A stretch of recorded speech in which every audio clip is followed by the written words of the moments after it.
How to change language in Ryanair app. So if you go ahead and pull up your Ryanair application and log into your account, heading into the More tab at the lower right portion of your screen, the three dots, there's no actual option for you just to simply change its language. We have an alternative ways on doing this method. So since they do not have this kind of feature, changing its language, all you gotta do is just head straight into any available app store that you can use on your end.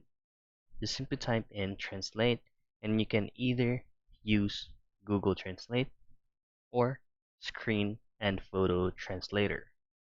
What these apps do is just whenever you pull up any applications that you have on your phone, it will automatically pop out at the upper right hand portion of your screen, and then just simply choose your preferred language.